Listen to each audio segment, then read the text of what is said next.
আমি বৃহস্পতিবাৰে আমি সিদ্ধান্ত কৰিলোঁ যে আমাৰ এই ফিল্ডখন বৰ্তমান যিখন বকতা বৰবিল গাঁও খেলপথাৰ আছে, খেলপথাৰখন বৰ্তমান পানীত বুৰ গৈ থকা নাই। গতিকে আমি ইয়াতে এই অঞ্চলৰ যি কৃষকসকলৰ খেতি পথাৰৰ বাবে যি আপোনাৰ কঠীয়া ব্যৱস্থা কৰিছিলে, কঠীয়াবিলাক সম্পূৰ্ণ পানীত বুৰ গৈ আছে।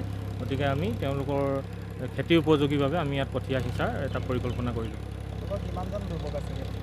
আমাৰ এতিয়া কিমানজন বুলি ক'বলৈ গ'লে অলপ দিগদাৰে হ'ব, কাৰণ বকতা বৰবিল গাঁও যুৱ সমাজ আৰু গড়মূৰ যুৱ সমাজ আৰু বৰবিল গাঁৱৰ বয়োজ্যেষ্ঠসকলো আছে, আমাক সহযোগিতা আগবঢ়াইছে। সকলো আমি লগ লাগি ইয়াত আজি প্ৰায় আমি 4 বিঘা মাটিৰ এই খেলপথাৰখনত কঠীয়া সিঁচাৰ এটা পৰিকল্পনা কৰিলোঁ। গাঁও পঞ্চায়ত কি কৰে?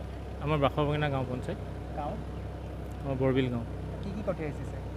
ইয়াত ৰঙা লাহি কঠীয়া সিঁচা হৈছে, যিটো মানে আহিনৰ 12 তাৰিখলৈকে ৰুব পাৰিব কৃষকসকল। ইয়াত কিমান বিঘা কৃষিভূমি আছে? এইটো আমাৰ কৃষিভূমি নহয়, একচুৱেলি এইখন আমাৰ খেলপথাৰ হয়, বকতা বৰবিল গাঁও খেলপথাৰ। আমি বৰ্তমান 4 বিঘা এৰিয়া এটা আমি ব্যৱস্থা কৰি লৈছোঁ, যাত আমি প্ৰায় 5 কুইণ্টেল ধানৰ কঠীয়া সিঁচিছোঁ। ইয়াৰ খৰচ বহন কোনে কৰিছে? ইয়াৰ খৰচ বহন আমি সকলোৱে লগ লাগি কৰিছোঁ।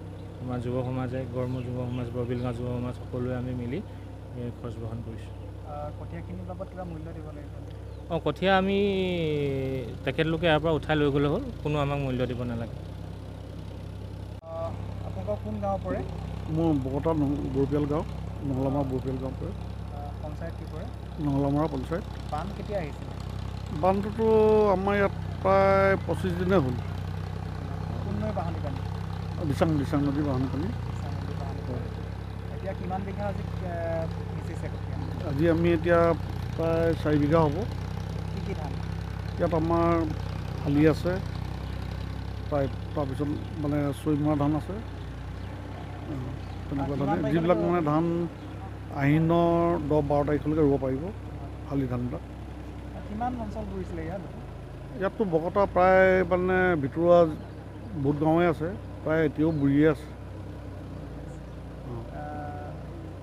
এতিয়া এই কঠীয়াখিনি কিমান দিনলৈ ৰুব পাৰিব?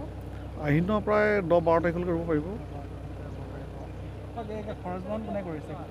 খৰচ বহন আমি বকতা, আমাৰ গড়মূৰ, বৰবিলৰ গোটেই যুৱ সমাজৰ গোটেইখনে মিলিজুলি আমি খৰচ কৰিছোঁ।